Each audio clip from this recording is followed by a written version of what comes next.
Aeonium tabuliforme, nicknamed fabuliforme because it's fabulous.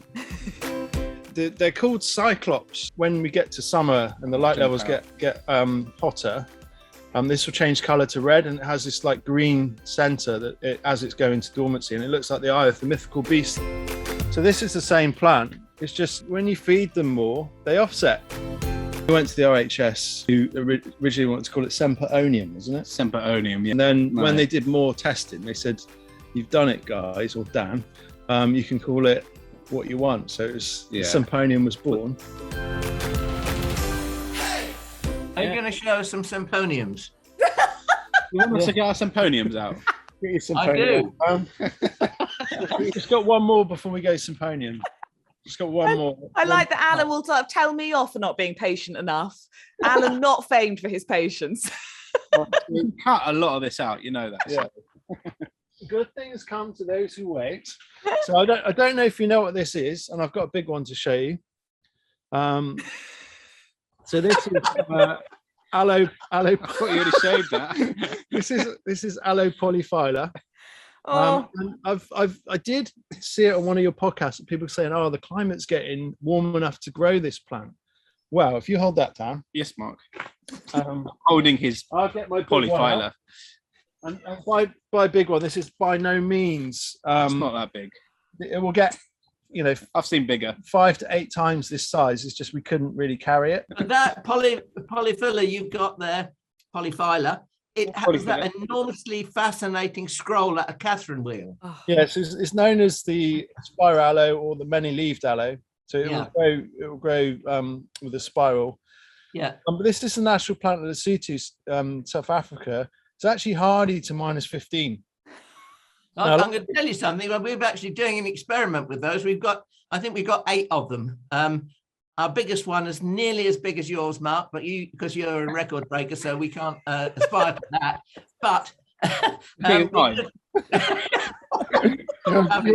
out a shower. That's a family size. I think we're going to try these up in the desert. But I mean, have you read our article on Aloe polyphylla? No. Basically, this needs more drainage than a normal succulent. So go 50-50, and this plant is hungry and it's thirsty. So treat it like a shrub. Right. So a lot of people don't, a lot of people don't want to grow outside because it's so rare and expensive. But basically, we're really proud that we flower and make our own seed and produce our own sustainable batch of polyphylla, because in habitat this is pollinated by a hummingbird, and the habitat of hummingbirds in decline, so this plant just isn't getting pollinated. There's a couple around your shirt, Mark. Yeah. It's banned from collection by plant or by seed, so it's very scarce in the wild. It doesn't offset, although we've had unusual things happen. I've got one in my garden. So it gets giant and then it splits into 2. So it kind of divides rather than offsets little babies. Yeah. So does that division happen after it's flowered or something? No. This will flower every year as well. It's not monocarpic. See, one in my garden. It's offset, right next to the crown, which is weird, and it's just sent a new crown, and it's quite interesting. We'll send you a picture. Yeah, quite interesting. So this plant at an angle so the crown doesn't become waterlogged. Loves high nitrogen feed, so chicken manure pellets. If you want to encourage flowering, Miracle Grow. But it's got a really finicky root system, so it doesn't sort of grow a massive root system. If you imagine this plant unfolds as it grows, so these kind of lower leaves that are all going dry and crispy will turn into the roots, and then it kind of also will, as it unfolds, it pulls up the soil, so it can kind of drown itself. So you want to give it a good thick top dress so it doesn't get kind of waterlogged in the crown. If it does close up and look unhappy, and you just give it a gentle pull, and if it has detached its root system, pick it up, hose its bottom off, and then just pot it back down on some gravel, and it will eventually re-root. They're so hardy once they're to a large size. But if it just looks sad, just feed it, and they will grow phenomenally quick. I mean, if this time next year will be 4 times this size. Yeah. If you can feed it and make it a beast, basically. Yeah. So, but it's it's probably the most perfect succulent for the UK because it will go down to -15. It's used to being under snow. You just got to know how to grow it, sort of thing. And it basically the snow's mountain on the mountains of Lesotho, and it's bringing down all this high mineral feed. And these are really good in kind of like terrace walls. So you imagine it can root into something quite wet, but it's very free draining. But it's a bit difficult when they get large that they can sort of tip out. But a good angle, good bit of feed, and it's probably like my favorite succulent. Yeah, it's just the sculpture. I've always talked to Daniel about. What is my favorite succulent? It's one of my favorite. I've always talked to Daniel. I want to make a silicone mold of this and cast it in glass and exhibit in one of an outside Chelsea garden. So that'd be really cool to do. Yeah, I love that plant. I'm really tempted to try it from seed. It's very hard from seed. Like we only sell them minimum this size because a lot of people smaller would just kill it. Seeds are expensive, aren't they? Yeah. Well, they're expensive, and obviously you only get a few in a packet. So I've been holding off trying it from seed. But what we thought we'd do, which was our surprise, we're going to send you a couple of plants, and we invite you to have a grow off with each other. And the Aloe polyphylla is going to be part of that grow off. Whoa! Brilliant. Do you accept the challenge? I accept the challenge. I mean, Alan will beat me, but I wish I had a party horn to blow. That makes me so excited. We'll send you some hardy stuff and see how you get on. Brilliant. Oh, I mean, you might have just made my entire year. It's only just begun. 3 days old. I've wanted to try one of those for years. I said to you that the pomegranate gets massive. That's what you got from us at Chelsea. Yeah. And this is only a couple of years old, so it'll get like 4 times this size. There you go. Brilliant. So I'll just quickly show you that before we unleash the Semponiums. Oh. We'll get to Semponiums at some point. Aeonium Pomegranate. Do you want to get it out, Dan? Let's go to Sienna. One of the things I think is hilarious at the shows is people come out and they're like, I'll have a voodoo, a pomegranate, and a cyclops. You're like, okay. And throw one of them red edge in as well. Oh, right. So here we go. So here's the Semponium Sienna. So obviously she lost a bit of her colour for the winter. Mine has too. Winter coat. I think one of the most amazing things about Semponiums is how dense the foliage is compared to Aeoniums. Yeah. It does look like giant Sempervivums. And this one's actually named after my daughter. Oh. My daughter Semponium. I mean Sienna.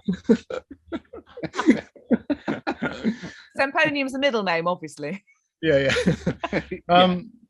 If you put this in full sun, it goes the most electric red. I mean, as bright as a rose, if not brighter.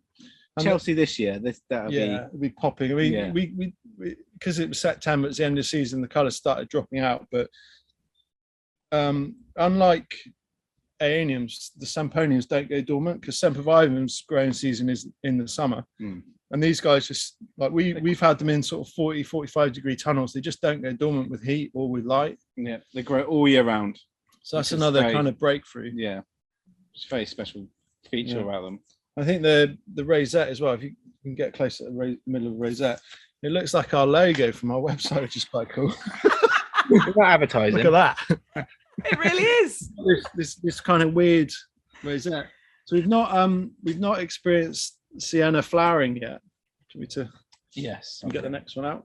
We've had 3 Semponiums flower. So they flower with the shape of an Aeonium flower, but with the actual flowers are the shape of Sempervivum flowers, which is quite unusual. You get this after about 3 years, this size. 3? Yeah. Yeah, it doesn't take long. As long as you repot it. Grow very, very neat. So you're obviously talking about feeding, feed them up, bring them on. Yeah. 2 pasties. So this one's Semponium Halo, and it's called the Halo. We've got this lovely white edge around the leaves. I'm not sure if you can pick that on the camera, but a little bit. There you go. In more sunlight, you'd see it, and this is a much more compact form, so it stays a lot lower. It will offset much like a Sempervivum, but it's definitely got Aeonium in there, and it just gives us another little texture to work with. Maybe good in wall crevices and stuff like that, or in a pot with other succulents, maybe just at the front, so it can just cascade down over the front. But yeah, that's the Semponium Halo. It's basically little Aeonium heads grown in the formation of a Sempervivum. And it's such a beautiful colour. Yeah, wait till we're in January, so imagine what it'd be like in May or June. And that is one of the most amazing things about the Semponiums is the colours at this time of year. They're just all Aeoniums, even dark-leafed Aeoniums, are pretty lush and green. But these guys have kept themselves quite colourful. Shall I come in with this one now? This is a bit of a beast. So yeah, this is the tallest variety. So this has taken on a lot of its parentage in the Aeonium, but you can definitely, if you see I'm not sure if you can see the colours of the leaves. It's got this lovely. It's almost like metallic stripes down the middle. Yeah. You hold it so they can. You can see that. Yeah, I don't want to tip it out of the pot, but it's beautiful. This one's Semponium Mrs Frosty, named after the legend himself. Yeah, Adam Frost's wife. So it's quite funny. He joined us for an Instagram live, and we said because if you can see the underside of the leaves, you get a bit close. So basically, you've got like icy flecks, which is it's another interesting thing, but we'll come back to that. So we thought it deserves a code name, and Adam joined us for an Instagram live, and we said, it's quite funny because he goes, oh, you've made it when people start naming plants after you. So it was funny you say that. We were thinking of calling this one Mr. Frosty, or because there's this big thing about how elusive his wife was, Mrs. Frosty. But what we didn't know is his wife was sitting next to him. And he came up to us at Chelsea and he goes, oh, boys, I'm gutted. Once you said that, I had to call it after her because you were sitting there, but I would have loved it named after me. He did the right thing, though. Yeah. Ever the gentleman. Yeah, domestic harmony is important. Yeah. But, basically, the parentage of the Aeonium that was used in the Semponiums is one of our hybrids called Ice Warrior. And the parentage of Ice Warrior is Aeonium smithii cross Cyclops. Cyclops, yeah. But basically, if you look at an Aeonium smithii leaf, you can get these up close. And the Ice Warrior has these markings as well. But you see the little flecks? Yeah. They look all icy. That's basically come through from Aeonium smithii in the beginning. Yeah. In this Semponium, which is amazing. The good thing about using smithii is really hardy. So this one might be crazy hard. Yeah, no. The good thing about using different tons of different hybrids as the parents is you get a much bigger gene pool, and then you get so much different variation in the seed batches. And it's so fun spotting which characteristics have come from which parent. Yeah, and of course everything we're showing you here has come from the same seed batch. Gosh, so much variation. Yeah, that's what's so phenomenal about it all. So yeah. Here we go. This one's the green variety. It does go red on the outside. This one's called Semponium Diamond. So it's got these diamond-shaped leaves. Oh yeah, you want to see? Yeah, this is Semponium Diamond. You can see that. I put it in the camera. Yeah, that does help, doesn't it? Yeah, please. So yeah, they've got these lovely diamond-shaped leaves. It gets this lovely red tinge on the outside, and also the flower spike on this is incredible. It's really, we'll send you a picture to pop up.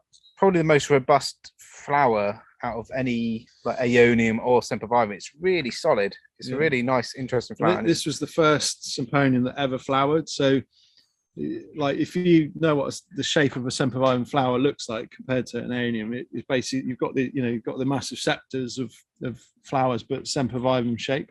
All the offsets as well. So, yeah. So it's got, and we named it Diamond because you see in the middle it's got diamond-shaped leaves. We'll get red leaf margins when the sun actually comes out. So, but again, what we're saying earlier about how sculptural your garden can look in winter. That's what these bad boys do. But you've got all this colour still, you know, and then they're going to change colour when the sun actually comes out. And they just keep coming. I mean, it is Semponium after Semponium. It's a symphony of Semponiums. So this is number. I think we're on the FOMO bit now. Yeah. It's all been a FLOMO bit. Yeah. Doesn't want to jump out. So which one is this? Semponium Vortex. I definitely remember this from Chelsea. Yeah, and the reason it's called Vortex, and again, I'll have to show you a picture because there's no sun, but basically when the heads are quite big and lush, they will tighten up when the sun comes out, but the outside leaves get a really bright shape, and as the rosette tightens, it gets this full on like vortex swirl, like a spirograph drawing. Yeah, we've got lovely pictures of it. You see how dense the head goes, and we're learning about this one because it seems to grow like a neat, you know, a bit more like Sienna, but a neat Aeonium Velour. It's a free naturally offsets. We've not done anything to make these grow any different. We've not done any sort of bonsai or no. When the sun gets strong and the leaves curl sort of over the crown, is that a protective measure for the growing plant? That is, for Aeoniums, yeah, these don't really do that.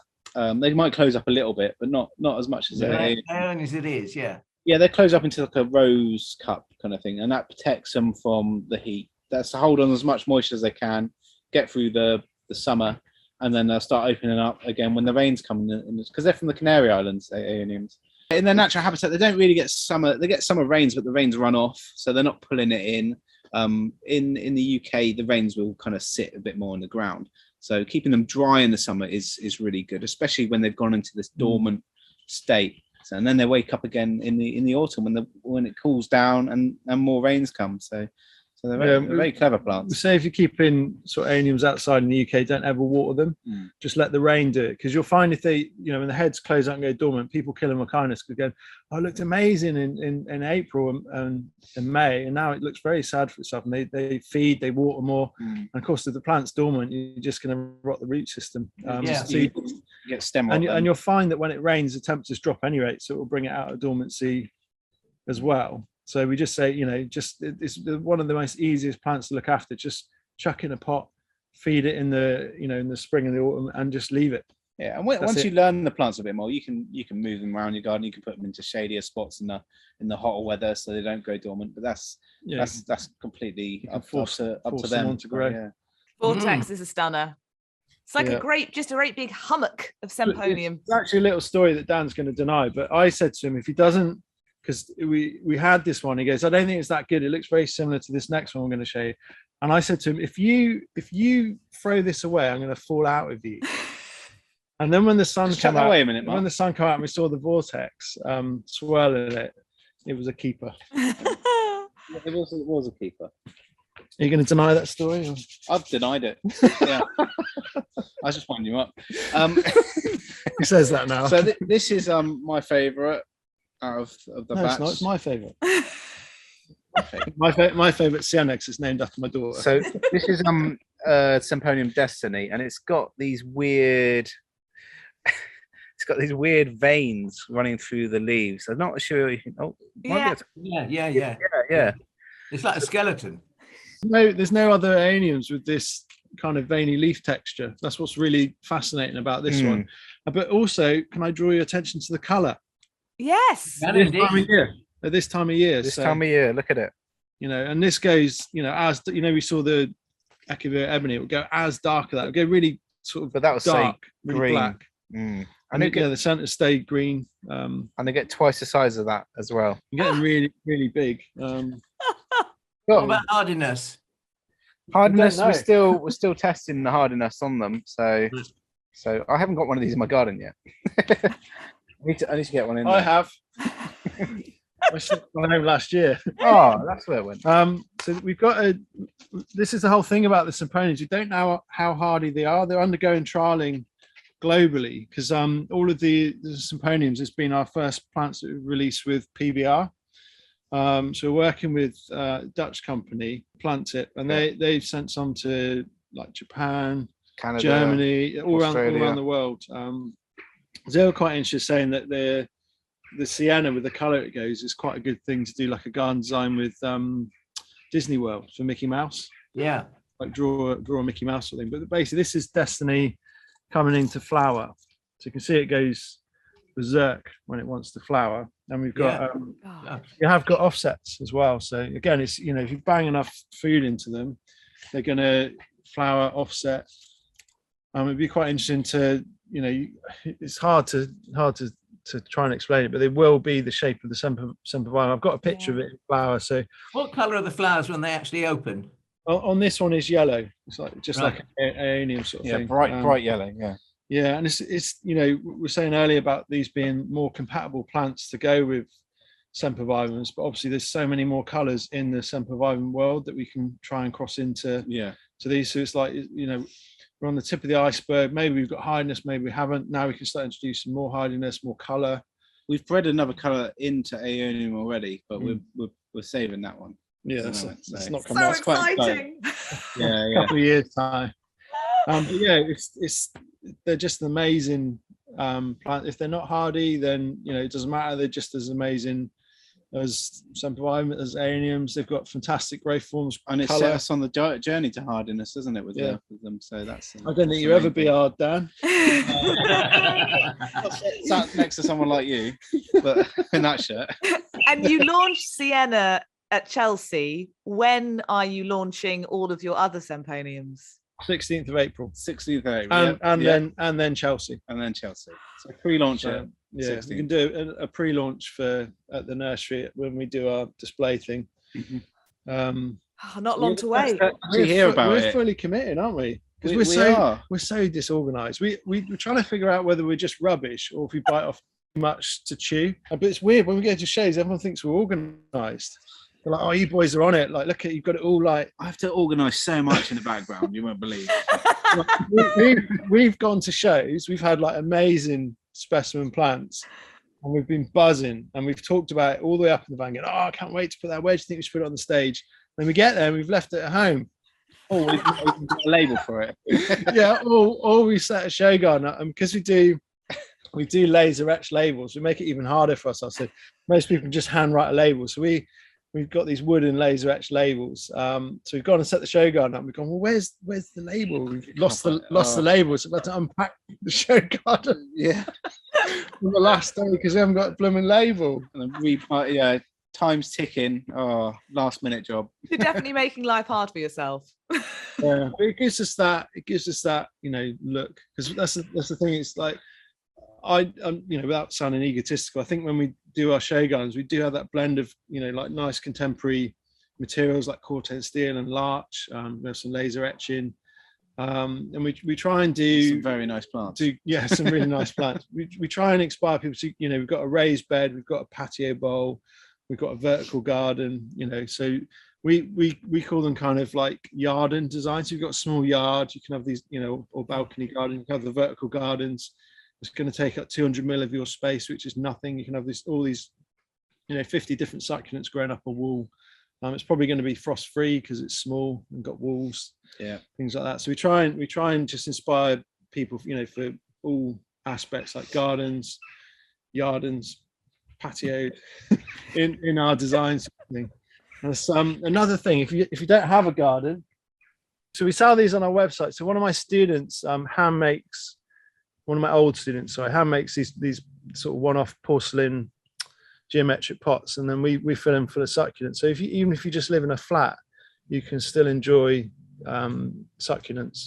Oh. They grow anywhere, and we try and provide them with a good selection of low light plants. There is just something for everyone in any location. Succulents are going to dominate the world. Another really nice indoor one, the Haworthia limifolia variegata. Really nice. Gorgeous. Mm-hmm. So that grows with a similar formation to the Aloe polyphylla. A winter grower. Is that one of the ones that cost quite a lot of money? It is, yes. Yeah, I thought it was because I was just glanced over at my long list of FLOMOs, and that was very high up the list, but I wasn't quite sure I should trust myself with a 60 pack. Actually, it's really easy to grow, and I can say that because my mum grows it. She kills everything. Is she going to be watching this? Yeah, hopefully she's not embarrassed and cringing now. for Christmas, I took, because they weren't like they're into plants, but she would just get stuff that she'll see in Tesco. She wouldn't go to like garden centres or anything. And then when we had lockdown, she was classed as vulnerable, so no one went anywhere near her. So I dropped a load of plants and soil and pots down and said, set your. They've got like a townhouse, like yard in Penzance. I said, set it up, and they just left it there for months and months, and they didn't do it. And then, so in the summer, they got round to doing it. I don't know what they were up to because they weren't allowed out. And then they both got really into it, and then they started watching our Instagram lives. It's why we started one of the reasons we started Instagram live is because we couldn't. Your parents were vulnerable. Yeah. Everyone was just thinking the world's coming to an end.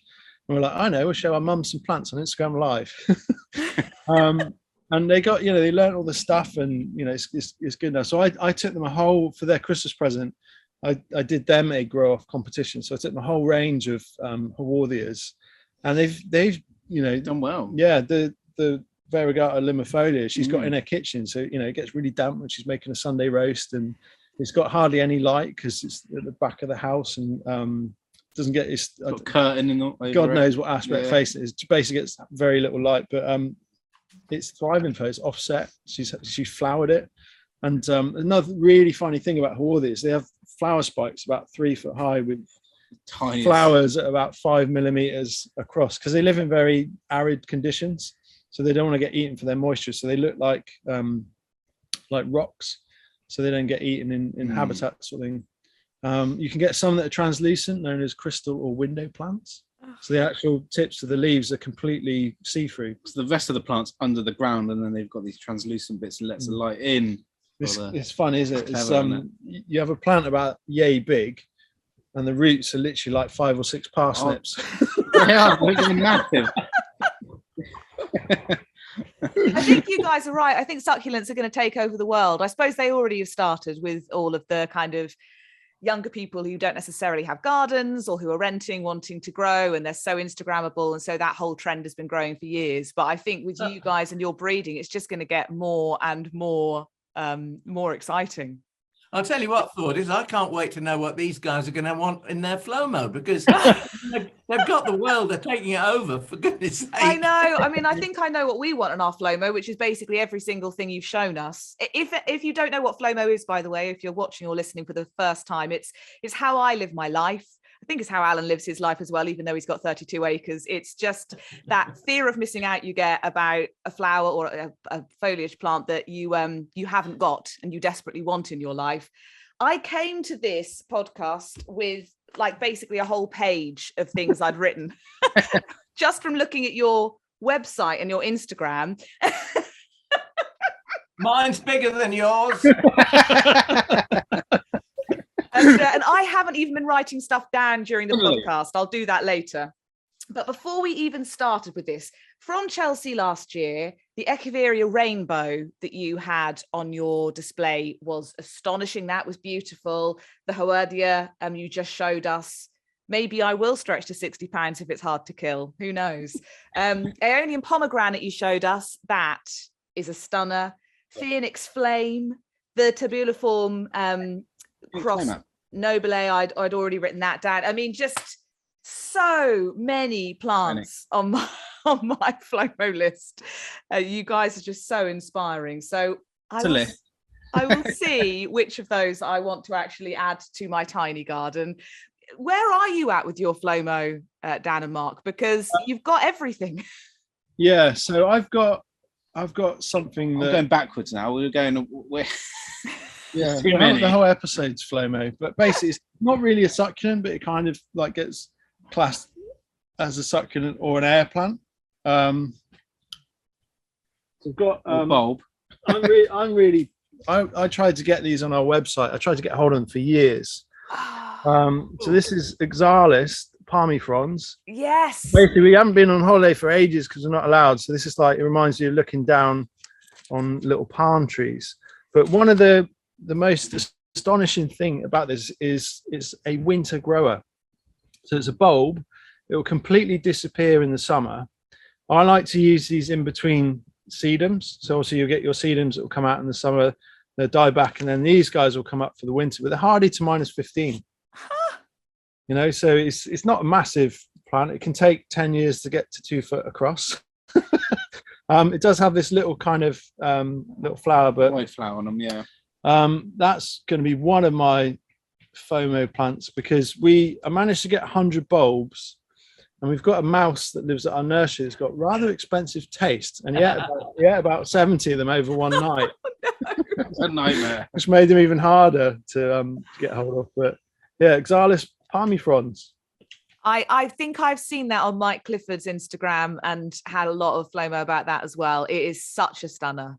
Yeah. So they'll start dying back soon, as soon as Yeah. it starts warming up. I'm glad we recorded this now. Yeah. I've got a little one for the indoor FLOMO. You have to help me with the name. So it's a cotyledon, known as bear paws. Oh, look. Yeah. So it's lovely, isn't it? Little paws. Claws on there, yeah. Yeah. But it's furry as well. So, you know, we talked about having little friends. And the little ends of the claws on the little bear paws are kind of tinged pink. Yeah. Like it's wearing nail varnish. Yeah. Or he's just ripped a salmon apart. Yeah. Just murdered something. Yeah, just get that right. Come on. So I I don't know if you know much about what's trending in the succulent world, but it's gone crazy with variegated Aeoniums. So all of our FLOMO is pretty much there's still a couple out variegated Aeoniums. So I'll let you show this one a minute, Dan. Ah. Oh, I love this one. I think we did show this at Chelsea. This is Aeonium Medusa. Oh, it's so pretty. So lovely. And even the winter colours are sometimes even better than summer colours. So the variegates look better this time of year when the light levels drop. You know, if you get them in April, you know, there's this sort of changing colour. So it's basically our FLOMO is going to be. I can make this disappear. Watch. All variegated. Okay. Variegated Back again. And then, so basically that was a variegated Aeonium Velour, and then this is a reversion of Medusa. So I'm gonna, if you hold that same plant, but so I'm going to just tip this gravel out and get this close. Oh, look. So it's kind of reverting back to a normal velour. This one's known as Aeonium Kilimanjaro. So the variegation's gone to the inside of the leaf. I'm not on the outside. So it's kind of reverted a different version. So you can show the big one now. Yeah, it shouldn't be. So, There we go. But yeah, lovely offsets as well. Beautiful.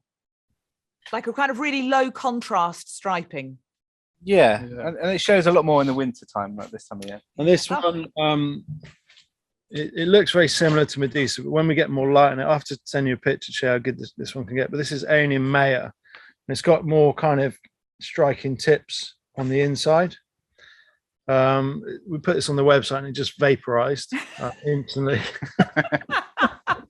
we've got you know, probably about another 15 types of variegated Aeoniums coming out this season, and this one is incredibly rare globally. It's really rare, but basically it's a variegated Aeonium Schwarzkopf. So it's probably one of the most tip loads of gravel over a minute. That's fine. It's probably one of the most colourful Sound effects and everything. Yeah. And the thing I like about this one, do you know the story behind Aeonium Schwarzkopf? No. Oh, tell us. It was just put there by the Aeonium gods. So someone just found it in nature. So it wasn't like bread, but basically every red Aeonium has been bred from that plant. Apart from the new Semponium. Apart from stuff that Dan Although does. it could have come from Semponium into Aeonium. You never know. Yeah, they just found that plant, you know, grown as a sport in the wild, and then all these hybrids, you know, like Cyclops and Voodoo, that get the dark colours or the red, has come from that original plant. And this is the variegated version. It's probably, you know, it's the most striking and colourful out of all the Aeonium Variegates. That is absolutely stunning. I before this, I thought that Mardi Gras was my favorite, but I think that's old news. I think it's been knocked off the top spot. So, but yeah, that's our kind of. I mean, I think all of them, like everything we've shown today, like Aloe polyphylla has got to be on your FOMO. Yeah. Ebony, all of these guys. Palmifrons. Yeah, Alan, where are you at with your FLOMO? I mean, have you got about 55? Got an acre's worth. Yeah, I'm afraid I have, because I mean, there's a couple of things about you two guys. I mean, the first thing is that it's so exciting that you're doing what you're doing. And the other thing is, I think that you have broadened my knowledge. I mean, of Echeverias, Aeoniums, Semponiums, and it's just incredible. Yeah, I'd like one of everything. But I'm not going to say that, because I'll probably send you a list anyway, and you'll probably chuck it in the bin, but never mind. Knowing Alan, he'll probably want all the things that are out of stock. Well, yeah, maybe, but I mean, the thing that I really did love was Oxalis palmifrons. I just thought that was a fantastic plant. I don't know it, I haven't seen it, but for a winter grower, and we all need one of those, I think it's an absolutely fabulous little plant. And I love the way that you do what I do with certain things. For instance, I mean, a winter leafing plant, aeoniums, various aeoniums, I grow them. They've got lovely patterned leaves and all the rest of it. Some are dormant, off they go, interspersed with hostas. There's your summer colour. You grow this little oxalis with sedums, for instance. I mean, I'm sure you could partner it with other plants as well. But as one fades, the other glory comes forward. And I think that's such a lovely idea. So anything that gives winter interest, and that's why, I mean, lots of these Aeoniums like Medusa, Kilimanjaro, Maya, they have that lovely winter interest. And whether you grow them outside, or I mean, it occurred to me as well, for people that have got something like a veranda or an outside area which has got a little bit of shelter from the top, you could have a fantastic display of these plants. Yeah, absolutely. Yeah, it's brilliant. And just very, very little effort as well. Yeah. Gardening to do. Just like one of the funniest things I've ever heard at a show is your brother was working for us, and this lady comes up to him. She goes, "I've got this giant aeonium. It's got this massive head. What do I do with it? Do I chop it off or something?" And he goes, "Well, no, you just admire it." The thing, all of these, all of the succulents are so easy to look after. You just admire it, glass of wine. There you go, job done. Yeah. Friday night. A glass of wine in here, can't we? Now. Yeah. Well, I actually feel a bit like I've had several glasses. I feel kind of lightheaded, giddy. I'm intoxicated, Thordis. I am completely intoxicated. We have been looking forward to this so much, and you have only exceeded expectations, guys. They're brilliant, boys. Well done. I'm so excited. Daniel's Phoenix Flame. So this was my first hybrids, and hardly down to -7 as well, which is really good. And it goes. That's a Semponium, is it? Aeonium, this one. Oh, Aeonium. Yeah, hardly -7. Survived the beast from the east outside. Yeah, I think this plant we could make a sideline business as wedding bouquets, because imagine carrying that down the aisle, I think it's hard to know kind of where to start. I'm going to have to sit down and have a real think about what I want to grow, because I have a small garden, but you've just shown so many possibilities, and not to be frightened. You've given us such great advice for how to kind of look after them best, and we're just so grateful. Have a look on we did an Instagram, how to design with succulents, where we planted up a small bowl, or planter, just saying, you put this in for height, and that's going to protect this, that, the other. So have a look at that before you fully commit. Yeah, everyone needs to go follow you guys and watch your Instagram videos anyway. They're brilliant, and hopefully you'll come back another time with even more astonishing succulents to show and tell. We have a couple more. We'll show you when the sun comes out. Well, yeah, exactly. Different time of year and a whole different story to tell.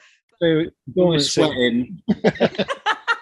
And then you won't be freezing cold in your t-shirt as well, Mark. No, I managed to last though. He's got huge pimples everywhere. So I was bred down here, so I'm used to it, Well, till the next time, Alan's going to go and place a massive order. I'm going to go and lie down in a darkened room and recover from this. We'll see you hopefully in a few months' time. But in the meantime, happy gardening. Happy gardening. Cheers, boys. All the best. All right. Because when they're dormant, Everybody else is. Ah, We lost you.